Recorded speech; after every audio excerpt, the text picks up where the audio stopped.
So onwards and upwards with the bag violin. It's all back together. The neck went in very well. Pleased with how it's gone so far, considering what we started with. So now I've got to look around and decide what else needs to be done. I've got a lot of varnish work. I've got various woodworm holes to fill in, all sorts of things going on with the varnish that are going to need retouching. But I don't want to do that until I've addressed the fingerboard. There are grooves in the fingerboard. This is really normal. When you press down on the strings, the ebony of the fingerboard eventually becomes grooved and it needs resurfacing. So I've had a little look and I think this is one where I can do a quick fingerboard resurface without taking off the top nut here, which will make my life a little bit easier and cut down the time it's going to take. So I think that's my first thing to do. Now it's all back together in one piece. So I'm going to take a flat block, and I've got a little pile of sandpaper just here, and it goes from 150 grit down to 1000. And what I'm going to do is I'm just going to resurface the top of the fingerboard using my template to make sure the curve is right. Actually, I haven't checked that. Let's have a look, see what it's like. This will just tell me where I need to take the wood off mostly. Yeah, we've got a ridge running down there, so I know where to start. I've got my flat straight edge. Let's just get sanding. As I sand, I'm just going to check with the straight edge if there's any bumps in the fingerboard. I can see it's quite concave at the top here where the fingers have played over the years. So I know I need to take wood out of the top and get rid of all those bumps. What I'm also going to check for is what we would call the dish in the fingerboard. So the fingerboard isn't flat, it's got a slight concave dish in it. So I want just a little bit of clearance with a straight edge on the E side and a little bit more on the G side. So I know on the G, from looking at this ruler, I've just got to put a little bit more dish in here. This is so that the strings don't buzz when you press the strings down with your fingers. So if it was a flat surface, you'd be much more likely to have string buzz with it, but the dish just eliminates that. So I've got a lot more sanding to do. I'm going to start with my 150 grit, head down to 1000 grit, and then we can finish it off. So I better get going.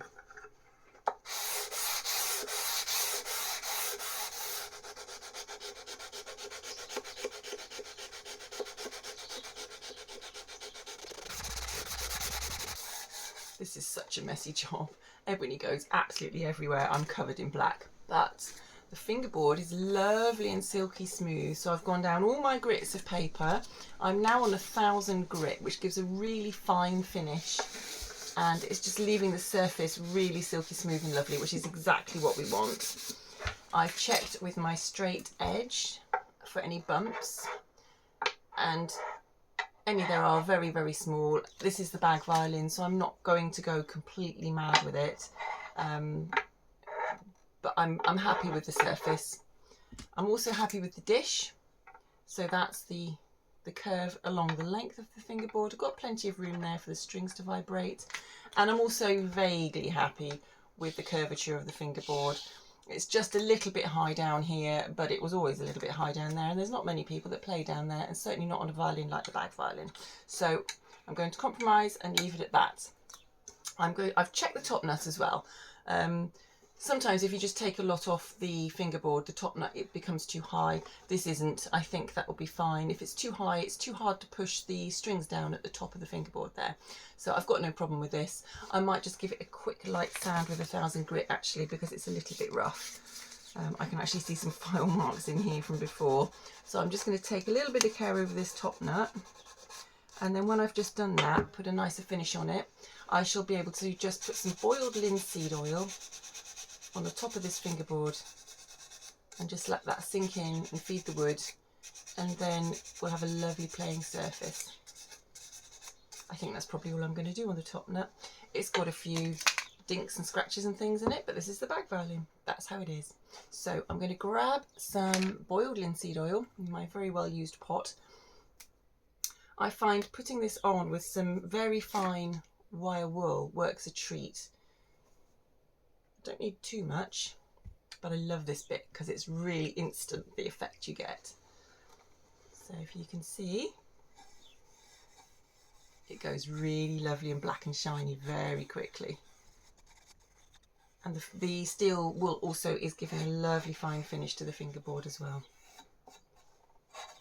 So I'll just wipe the excess off. And I'm just going to leave that on there to feed the wood a little bit. And that's the fingerboard all finished and shiny.